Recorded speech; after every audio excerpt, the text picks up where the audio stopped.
You're looking for the magical sauce to quit in 5 days?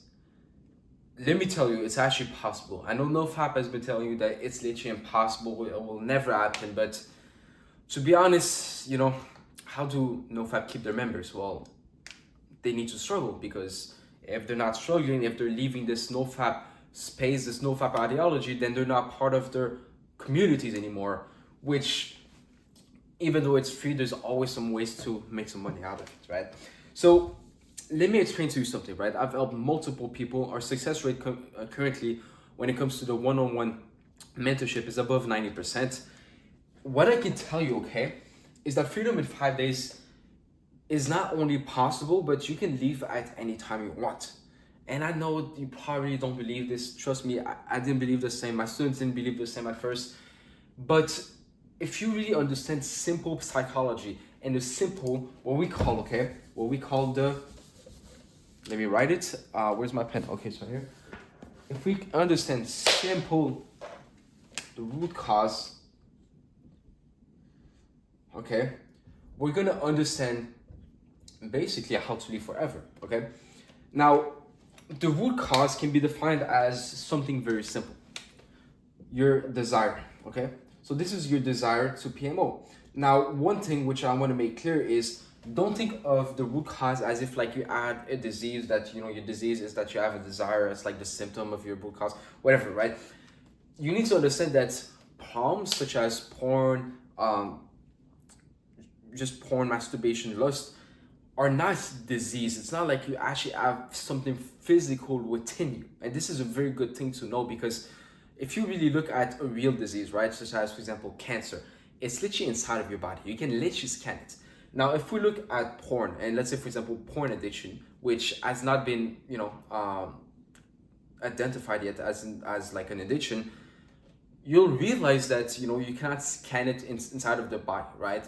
There can be brain changes, okay? Brain changes as in like you see it through brain scans, but even then, even you saw those popular pictures of people changing their brains because of their porn consumption, the same way as if they took a lot of drugs. You need to understand that brain changes is simple neuroplasticity, okay? Neuroplasticity is your brain, okay, changes based on what you repeat so that it can be more efficient with time, okay? Meaning, for example, if I become very good at playing the piano, like very good, my brain will literally change. You can look up those studies, right? It happens with any behaviors or thoughts, skills basically that we repeat often so that we create less resistance when we want to do it again, okay? For example, if I play basketball, right? At first, I'm gonna suck at playing basketball. Like dribbling is gonna be very hard. Like I'm gonna think my way through. I'm gonna be like, okay, I need to do this. I'm gonna need to do this. I'm gonna use what we call long-term memory, right? So I'm gonna be using a lot of mental effort, a lot of mental energy in order to just do simple actions, right? Such as shooting, such as dribbling, whatever, right? I'm gonna constantly think and it's gonna be hard for me.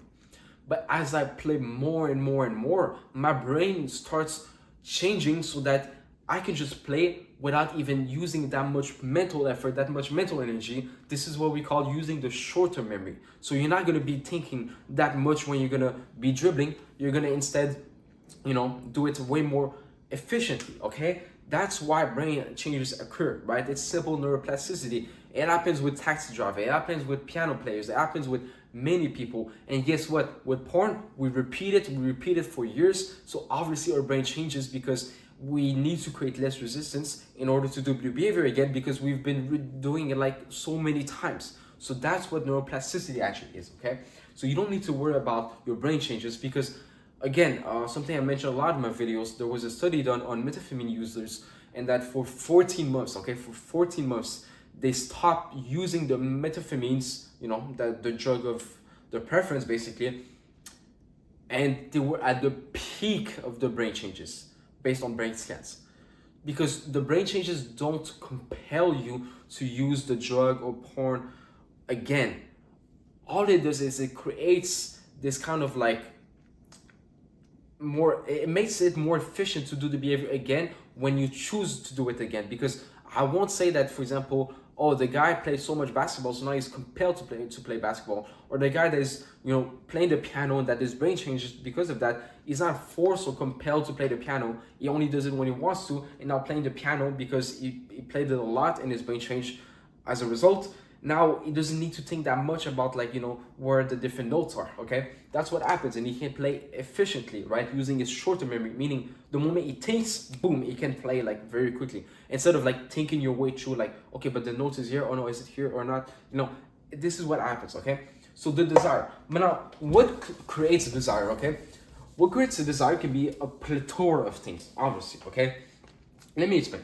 Okay, the desire can be created, for example, for porn. We'll give you the most simple reasons why people do it. Okay, pleasure. Okay, there's pleasure, there's emotional relief. Okay,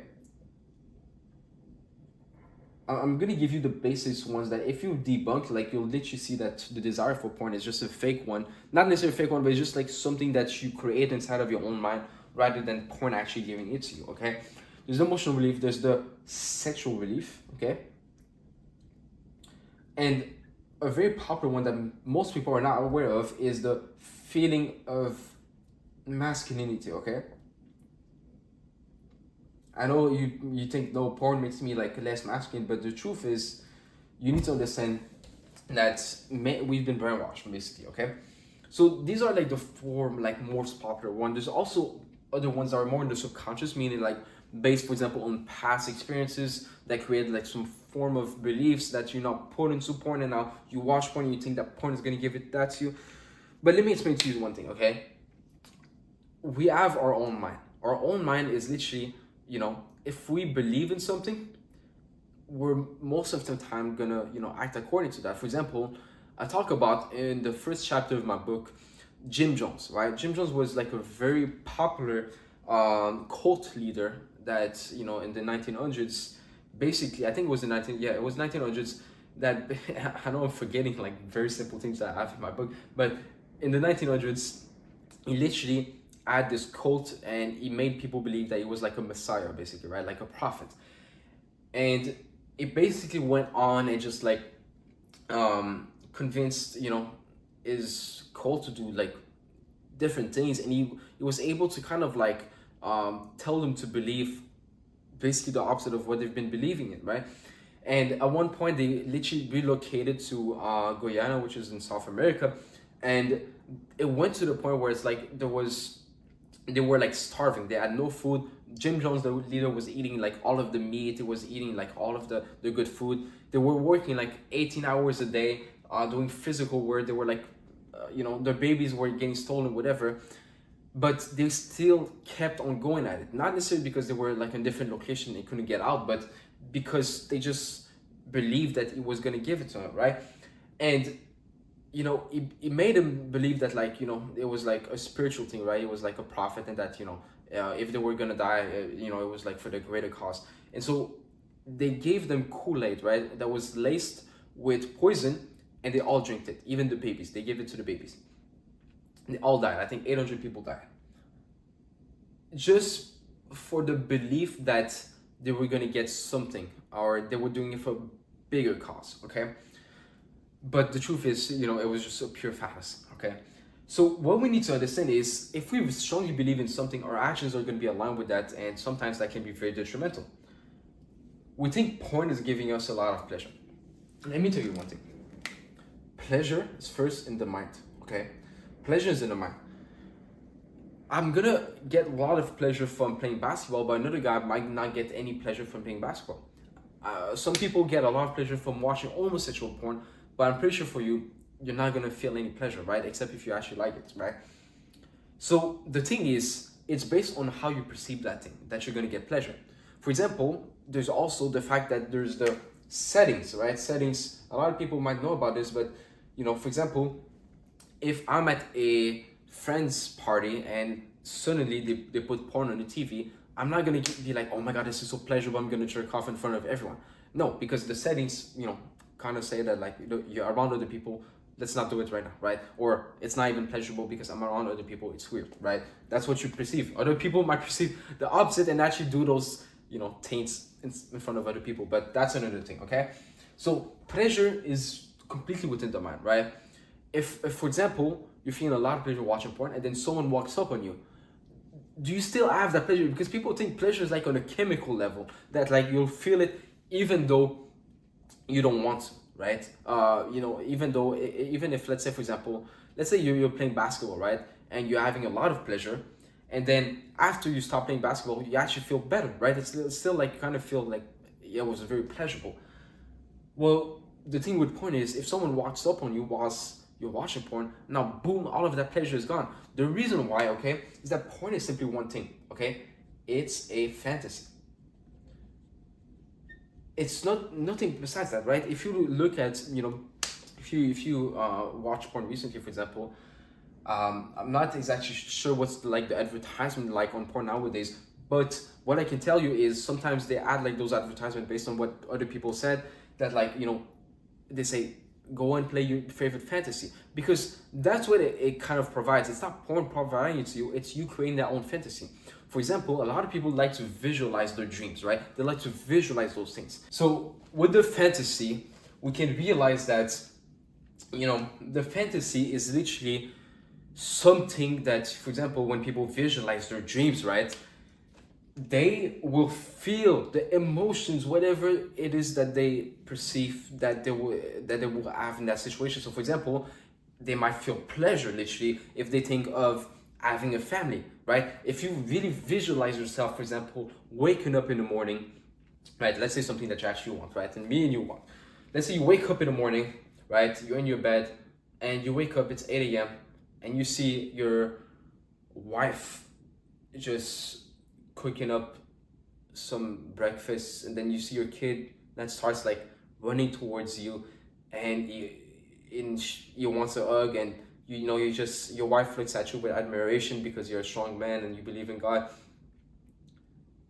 Now when you visualize that, you kind of like sense like that feeling of feeling good, for example, right? You feel that maybe confidence, you feel maybe that pleasure, right?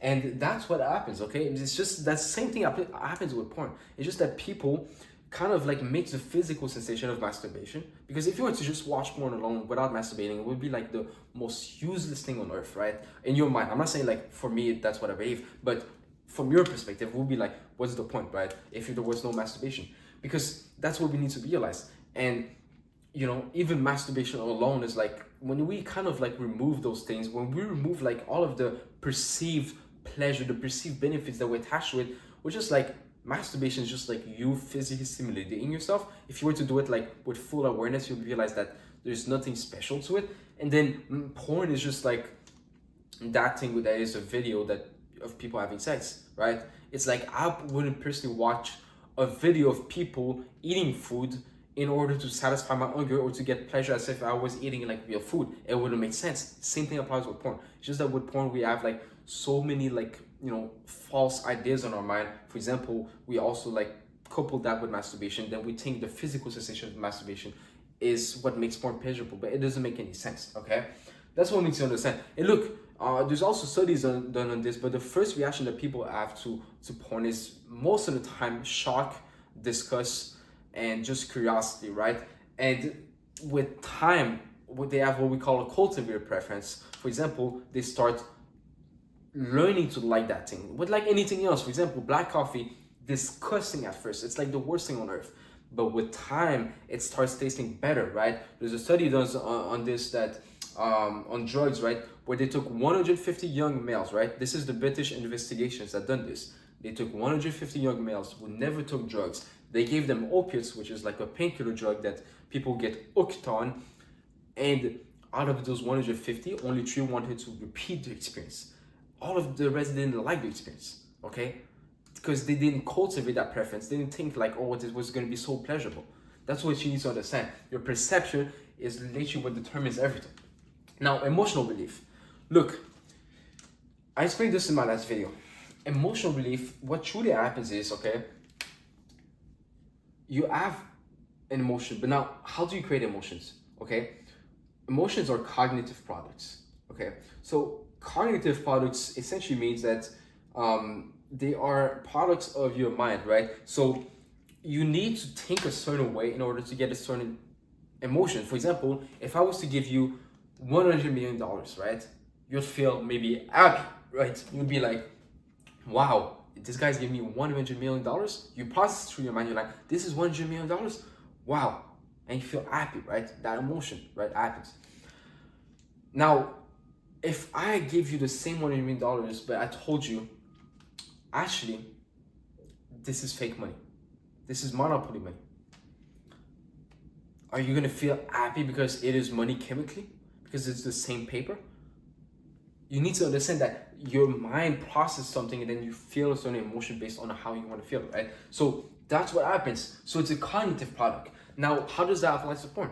Well, if you really realize that, first of all, also the single thought thing, okay? So what I mean by single thought is your mind can only think of two things at once. That's why, for example, studies show that this is maybe out of subject, but study shows that if you multitask, like I do many times, but if you multitask, your efficiency is way less as if someone was actually to do one task, because you cannot truly think of two things at once. It's impossible. You can think of one thing and then think of another thing very quickly, but you cannot think of genuinely two things at once. Okay, your mind can only have one thought at once, right? So when we say emotion is a cognitive product, meaning it's in the mind, well, look, if you distract yourself, meaning that you do something else, for example, you go and do a different activity, you go and take a walk, you go and think of your favorite fantasy, you go and visualize your dreams, for example, well, guess what? You're not going to be thinking about whatever emotion that you're feeling that is negative, for example, stress, right? You're not going to be thinking of the stressful situation because you're thinking about something else, so that there's not going to be that cognitive product. There's not going to be like that feeling inside of you because you're not thinking about what is going to create that emotion, right? Remember, your mind comes first and then it creates the emotion. So if your mind is focused on something else that doesn't bring that emotion, and for example, it is the fantasy that you're thinking about whilst watching porn, whilst masturbating, then obviously it will be removed. But the thing is, that happens with anything else. Look, when I was feeling down a few days ago, I just I was talking with, for example, other friends. I met them, and I wasn't thinking of whatever, right? I wasn't thinking about that stressful situation I had, so I wasn't feeling it. It's normal. But then when you stop thinking, now the stressful situation, if you decide to think about it, you're gonna still feel the stress afterwards, right? Or for example, I might be in my car, right? And I'm thinking about this social situation. Then I'm like, no, you know what? I want to think about something else. And then I think about a project I had that I want to make. And then boom, the stress disappears. Okay, porn is not special. It doesn't relieve stress on a chemical level, nor does it for frustration, nor does it for anxiety, nor does it for depression, nor does it for anything. It's all your mind just deciding to think about something else. That's what relieves it, not the chemical, not the dopamine. Sexual relief, okay? Sexual relief is a huge one because we just naturally almost think that if you're watching people having sex, then you're kind of like getting that sexual relief. Okay, well, the thing is, okay, the sexual relief, truly, first of all, we need to realize that there's a huge difference, because most people think that sexual relief is so important because it's linked to our survival, right? Humans always used to reproduce, right? You hear the stories about kings had like multiple wives back then, whatever. But what we need to understand is it's not a survival need, okay? What we need to understand, it's like a desire, okay? Meaning that if you also look at society is based on how they condition, the members of the society. Sometimes some people are sexuals, meaning that they don't even want sex. Some other people, for example, I've seen a tribe recently in I think South America, on an island, that literally practice abstinence for several years after a wife gives birth, right? Literally several years, right? And they have no problem doing that. They don't show any arousal any sexual arousal. I'm talking very fast, but they don't show any sexual arousal in public. Yet they practice abstinence for a long time. Okay, so it's not about survival need. It's not a survival need, right? It's simply a desire. Okay, so for example, some people choose to have kids, some people choose to not have kids. It's based on how they perceive having kids, if it's something to desire or not, right? Yeah, you can say that humans they want, for example, sex, right? And I'm not gonna deny that, right? We're born wanting to be with the opposite sex, but we can condition ourselves in both ways, meaning we can condition ourselves to lust so much, or we condition ourselves to just not lust at all. We can decide to never have sex, and we can decide to have plenty of sex, right? We decide how we want, because our mind, right, our consciousness, right, is literally 100 times more powerful than your brain chemistry, than your body chemistry, okay? So that's what we need to understand. That's why you have full control. That's why I always say, like, there's some people that, for example, they have plenty of casual sex, as they say, like, oh, I cannot stop. It's like, it's just part of me, whatever. And other people, they're like never gonna want to even have casual sex, even if the opportunity is presented to them, okay? And it's just based, one, for example, my belief in God, and my belief in, his religion, so he's not going to pursue that. That's his reason why, right? His desire is to pursue what his religion says. The other guy, for example, might be like, well, no, this is the best and most pleasurable thing on earth. I don't care about religion. And that's what they do, okay? So the thing is with sexual belief also is that, look, okay, you have, this is very important, you need to understand this, okay? You have a sexual drive, okay? Okay? What I mean by sexual drive is just like any, for example, emotions, you kind of have that drive within you, not drive as in like you're forced to do, but drive as in like an hardware, okay? You have the hardware to feel anger. You have the hardware to feel fear. You have the hardware to feel stress. But that doesn't mean you feel those things randomly, okay? Doesn't mean like you're in the middle of a conversation and you feel anger, right? There's always reasons why behind. It's just people are not aware sometimes why they're feeling a certain way, or they don't even want to confront it. That's the thing, okay? But there's always a reason why. So for example, that sexual drive is that hardware that doesn't get activated randomly. It gets activated if you want to activate it, okay? For example, let me give you the example of fear. You don't feel fear out of nowhere. You feel fear when you see something that you think is you think that is scary, or you think about something scary, and now you feel fear because you reason that it is reasonable to feel fear because for whatever reasons, okay? And look, you can watch an horror movie and feel no fear. You can watch another horror movie and feel a lot of fear, right? It is based on how you interpret those things, okay? Now, same thing with sexual drive. Like, if you decide that you don't want to activate it because there's no benefits for you, for example, you think it's just a waste of time, and you don't want to be just in a fantasy because you think that's what weak people do, for example. Well, look, you might just decide to not feel any, you might decide to never fantasize, so not just like arouse yourself randomly, right? But for some other people, they constantly arouse themselves, they constantly fantasize because they have linked some benefits to it. So that, for example, they think that they fantasize because they have a lot of testosterone, so they decide to fantasize unconsciously so that it can signal to them that they have a lot of testosterone, that they're a man, right? That's what men do, right? That's just a natural way, right? So that's what they do. It's a self-fulfilling prophecy. And that's what happens. It's sexual drive. There's a monk, for example, very popular story of like a 80-year-old monk that literally never saw a woman in his entire life. You think he had sex? Okay? That's what we need to understand. There's other people that practice abstinence, right? There's people that wait until marriage for many years, right? There's people that never masturbate in their entire lives, nor do they have sex for many years. That's what we need to understand. It's not a survival need, it's just a desire. Because imagine, right, you never watch porn, you never masturbated because you've never been exposed to it. And on top of that, you're a religious person, so you're waiting until marriage. Well, look, you might have the desire, right? I'm not saying you're not going to have the desire. But imagine you're like 25 years old and you never done those things. And then you die. That means that you literally live your whole life without that, right? It's kind of a dumb argument, but you need to realize that the argument of saying that you need a sexual relief and it's very important is just not true, okay? It's just something that we create in our own mind and then we act according to that. And then we use that as an excuse to get those other benefits which we perceive in porn or masturbation, right? Which is pleasure, emotional relief. Because if I told you the only way to get a sexual relief, for example, was to do it through a homosexual stuff or through a prostitute, a lot of people will say, I'm never going to have sex, right? I'm not saying that you shouldn't have sex. I'm not saying that you shouldn't watch porn, shouldn't masturbate. It's up to you, right? It's totally up to you. I'm just saying that those things are like pretty much any other desire, right? you don't really need to do them, but you can do them and you can want to do them, of course, right?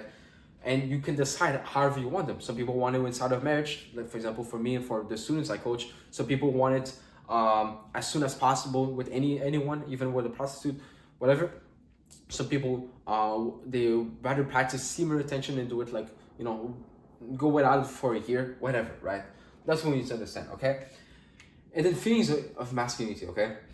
And this, why I put this here, okay, is a lot of people, when they masturbate, when they watch porn, what they don't realize is they think, oh my God, I'm such a man, I'm gonna release, right? They kind of link that feeling of manhood, of being a man, to porn, masturbation, to getting a release, okay? And that's what we need to understand is, look, porn is literally video, okay? It's not because you're a man that you need to see naked women.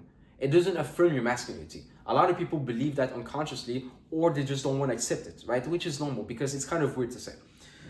So that feeling of masculinity, what we need to understand is it can be created within our own mind at any time. If I think, for example, of saving a random girl in public from a stranger, I'm gonna feel that masculinity just by visualizing my own mind that thing happening, right? So that's what we need to understand.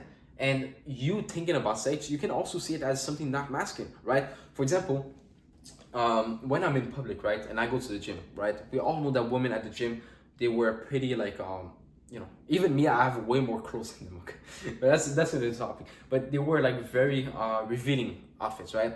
And I'm not here to shame them, obviously not. And you know, this is just something which personally I want to lower my gaze, right? Like I don't want to look at them in a lustful way. Now, the thing I told myself, which I've done, and this is like a kind of funny example, but I'm not really a car guy, but at the same time, I like cars for you know, the way that they signal success in a sense, right? So I can be, you know, back then when I would see like a beautiful car, like a Lamborghini, I would just look at it and like turn myself, you know, like this, right? I would like, oh my God, this looks so beautiful, and start like almost fantasizing, right? We can say, not to that point, but you get my point, right? And so I would look at that car and be like, wow, this Lamborghini is so nice. Then I watched just one video, okay, from a popular guy called Iman Gadzhi.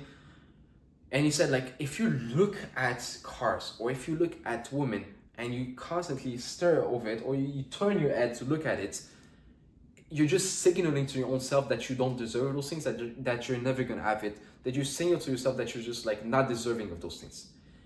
And at that point, I was like, right, it makes a lot of sense, because look, you know, why would I look at something and almost put it on a pedestal if I think I can achieve it, right? So if I think I can achieve it, then let's just not look at it, right? Let me feel like I can achieve it just by not looking at it, right? Which is kind of like a weird conclusion, but it made sense to me. So I stopped, you know, yeah, maybe I saw a car, you know, looked at it once and was like, you know, that's nice. And then, you know, didn't look at it. Or sometimes I wouldn't even look at it because I kind of took it to the extreme, you can say. Well, apply the same thing with women. I literally apply the same to women. I'm at the gym. Okay, a woman crossed my path, right? For example, they wear like very, very revealing clothing, right? And obviously, like if it's in front of my eyes whilst I'm doing like a workout, it's like not my fault, right? We all know this, but I don't look back at them. I don't, you know, look at them whilst I'm doing something else. For example, right? Whilst I'm doing an exercise and they're not looking at me, I'm not like going out of my way to look at them, because I don't want to look at them in any way lustfully, because again, it's like I'm kind of telling myself, oh, I'm a weak man, I cannot get them, so I'm just going to look at them. That's how I perceive it, right? I know it's like a dumb thing, right? We just stop for the sake of God, which is the reason why I initially wanted to stop. But also, it's like, if you really think about it, you can just think it out. Like, it's literally, it makes sense. Like, if you're looking at women like this, it's just telling yourself that you don't deserve them, right? The guy in the video said, you know, instead, you know, if you look at her, it's either you stop looking at her or you go and talk to her, right? And, you know, from whatever you want to do, right? My English is very bad right now, but based on whatever you want to do, look, it's up to you. Like, you can decide to look at her, you can decide to not look at her. It's up to you. But personally, I believe that if you look at women and you just constantly look at them, it just signals to yourself that you don't deserve to be with a woman, right? So I don't want to be like that, right? And I just think it's like a negative thing. And also, you know, I want to be closer to God, so it just makes a lot of sense. So that's what I'm saying. It's very easy. It's not like your biology is forcing you. It's just like you have a strong reason why to look at women lustfully, right? Or of looking at them with this pornified way compared to not looking at them. So obviously you're gonna want to look at women lustfully, right? Now the thing is masculinity, that's what I'm saying. Like a lot of people think if they look at women lustfully, then that means that they're masculine. But then I'm looking at like athletes, right? Like very religious athletes, and I see them like they're very masculine, like they're literally fighting, they're literally like, doing all of these hard physical exercise, yet they never look at a woman lustfully because they want to be like disciplined. I mean, they want to be closer to God, for example, right? And they don't want to do against what God says to not do, right? So it's like they're still masculine. So I'm like, bro, it's not because you look at a woman lustfully, it's not because you look at porn that there's so many naked women that you're not masculine, that you not have a lot of testosterone libido. Because even tribes, for example, they show no signs of arousal in public, yet they have way more masculinity. I mean, they literally hunt, right? And sometimes it puts them in a survival situation, which is like the most masculine thing that people would say there is, right? And they're way more capable physically, they're eating way more healthy foods. So like we've just been brainwashed, right? It's just societies have been telling us that like if you're a masculine man, you're gonna want to watch porn, and that's just like the porn advertisement and so many limiting beliefs that we just need to detach from. Okay, so this is the thing you gotta realize. You gotta debunk those things so that your desire, which is okay, your desire is created based on the value that you perceive in something, right? And once you really stop inflating that object or that idea in your mind with so much perceived value, you just realize that, your desire will just like kind of, decrease, okay? Because desire is very simple. If I'm sick and I perceive a medicine to, for example, heal me, okay? Then obviously I'm gonna have the desire to take that medicine, because I'm gonna get that perceived value of being ill, right? And feel like, for example, feeling better, okay? So that's when you need to understand. And if I, for example, and this is what happened to me, if I, for example, see that, me right in the color, but if I, for example, I see that, oh, look, that medicine is actually, let's say it's like Tylenol, let's say it's like a chemical one, right? Let's say it's like a non-natural, okay? And I realized it's actually doing more damage to me, and it's not healing me, it's only giving me like a very short relief, right? And it's actually making my health worse. Now my desire, right, the value perceived is gonna be going down, right? It's gonna be going down.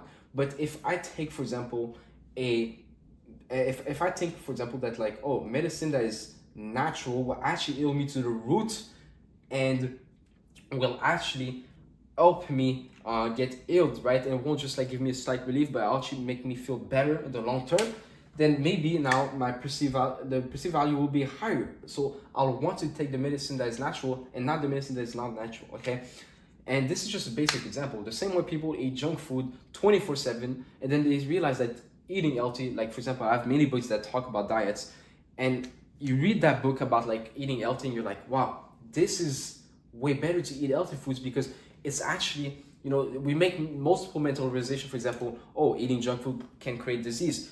Eating junk food just is not even that good. It's just like a bunch of chemicals. And you realize that healthy food actually tastes better. That healthy food actually will heal you. You'll be able to live longer. That you'll be able to feel better constantly. That it actually is one of the best things to eat. And I was like, oh, yeah. I mean, eating healthy it's just the best thing. And then boom, you just start eating healthy. That's how like I literally don't want to eat junk food. Like genuinely don't want to eat junk food, except if I don't want food, right? Like genuinely. I'm not saying I'm special or better. I'm just saying that that's my choice that I make based on my desire. Because the value perceived in junk food for me is very low, but the value that I perceive in healthy food is very high. Like I genuinely think that if I eat healthy, I'm gonna be able to have like very good looking kids, in the sense that I'm gonna be healthy, that I'm gonna be able to perform better in every other aspects of life, that I'm gonna be able to, I kind of almost like see it to an extreme, but that's just based on my knowledge and based on what I believe, right?